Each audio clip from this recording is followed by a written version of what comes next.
now that I think about it, this bye week couldn't have came at a better time in the NFL. This week was definitely important for the Eagles, man. Hopefully they got in the lab and worked on the things that need to be worked on. Once again, I'm on the bottom, I couldn't be the boss, so I had to do it in time. No kills or gives you advice, I hit shit, nigga know it's not. Now the shit out before we go on the trip, we gon' spend it up block, we ain't doing no ad. Fuck on the roof, we got cut in the comfort on heels, on murder, they doing their time. Down in the water, we swim piranhas and killers be kissing shots to spine. We do no leg run out with that package, you want the shit, baby. What's good? It's your boy Quizzy the Great, and I'm back at you with another video. And hey man, like I was saying before the intro, yeah man, the Philadelphia Eagles has opened up Cindy Brown's 21-day practice.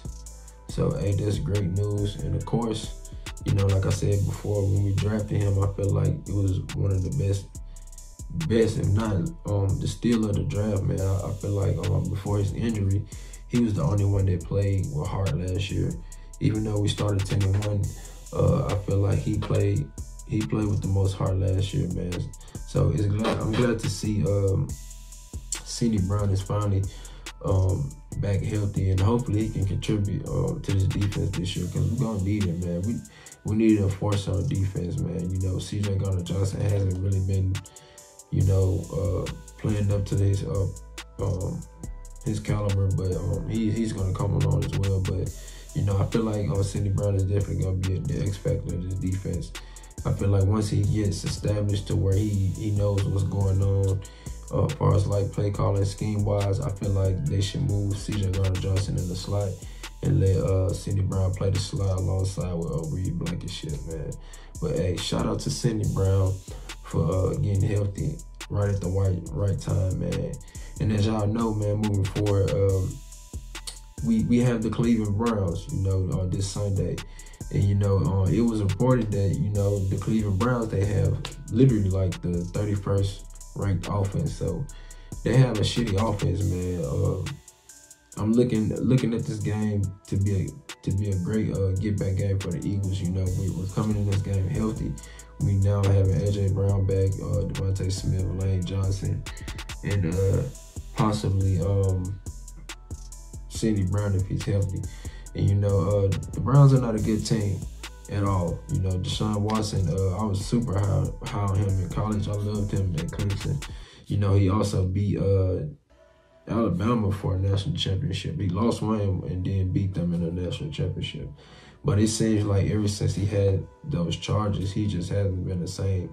I'm glad we dodged that bullet, because I know y'all remember we was trying to trade for him. So I'm glad they didn't pan out for us, because you know that would have been terrible for our fan base to watch, man. But like I was saying, the Cleveland Browns, man, they're offensively, we should have no issues with this team as far as like with our defense. If we can't stop this team, then you might as well say we're not gonna do anything if we make the playoffs or even make the playoffs, because this offense is so plain and simple. Like, he does not look poised in the pocket. It's like he can't even move.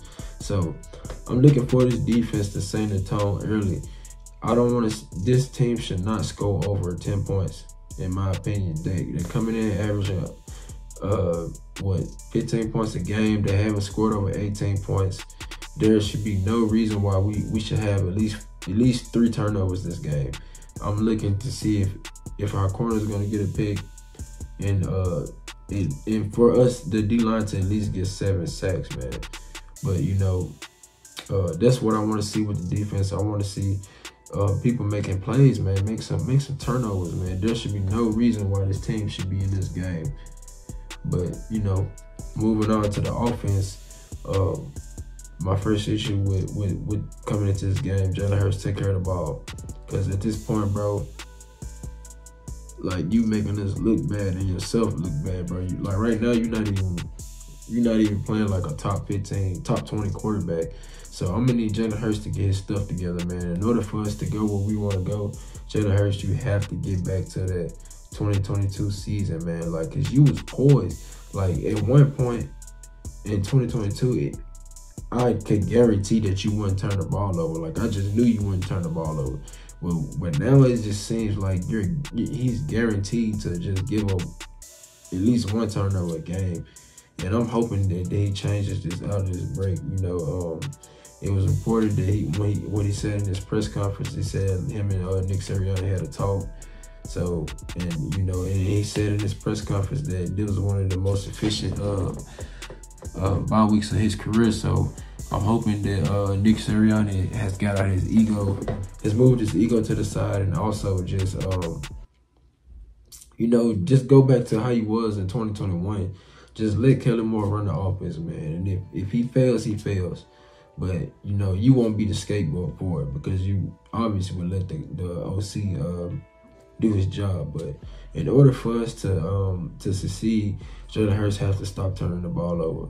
And we have to run the ball. We are a running team. Let's just face it. That's our identity. We're a grimy team, a grit and grind team.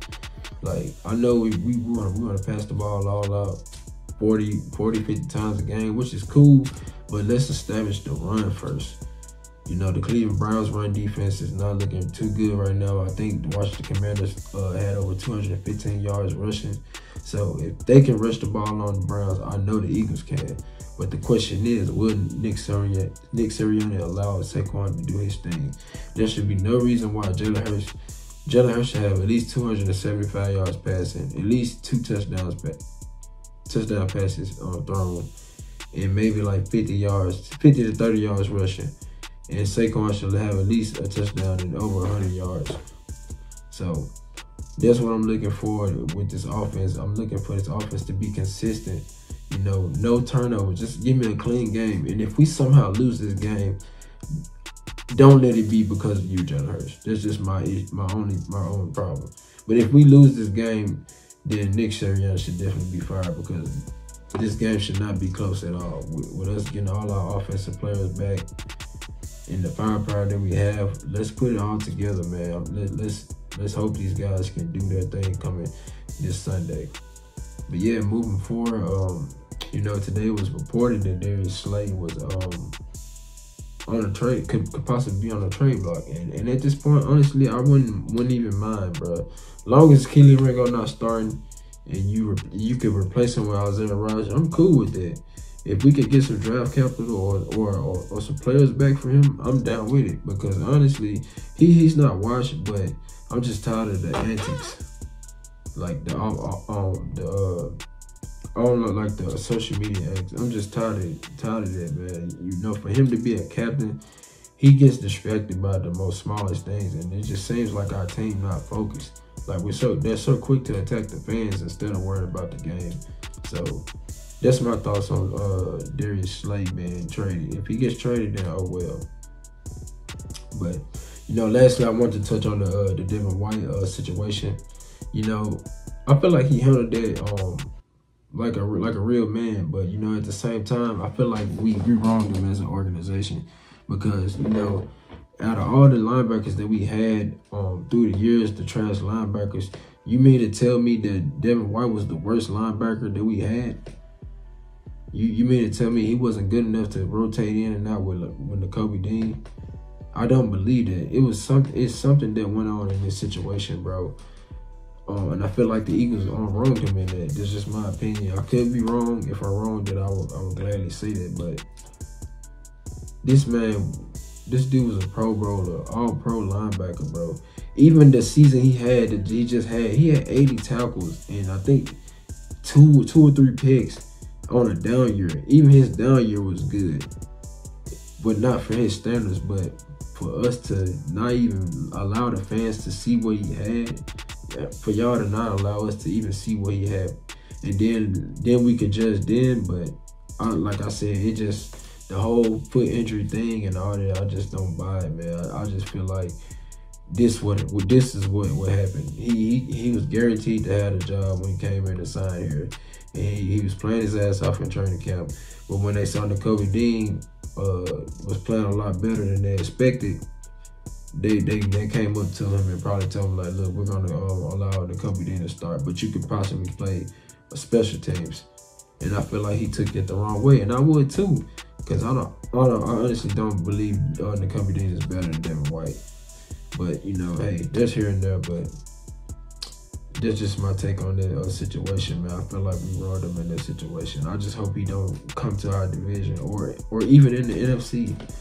Hopefully, but he probably end up going to the Bucks. But that's all I got to say about this situation. And lastly, Nick Sirianni, please just call a clean game. That's all I'm asking. A decent, balanced game. If you want to throw the ball, that's cool. If you want to throw it all the second half, but let's at least have 3 to 4 drives of us running the ball consistently and, you know, making play action calls, running back screens for Saquon. You know, let's do your job, bro. That's all I'm asking. Just do your job as a coach. Make the right decisions. Don't put the team in bad situations. I feel like if we can do that, if Hurts can limit the turnovers and Nick Sirianni just get out of his own way and his defense tighten up a little bit, we good. But hey, y'all let me know what y'all think about Cindy Brown coming back, and let me know how y'all feel about Darius Slay possibly being on the trade block, and also about Jalen Hurts and Nick Sirianni. But hey, man, I'm Quizzy the Great. Fly is fly, I'm out.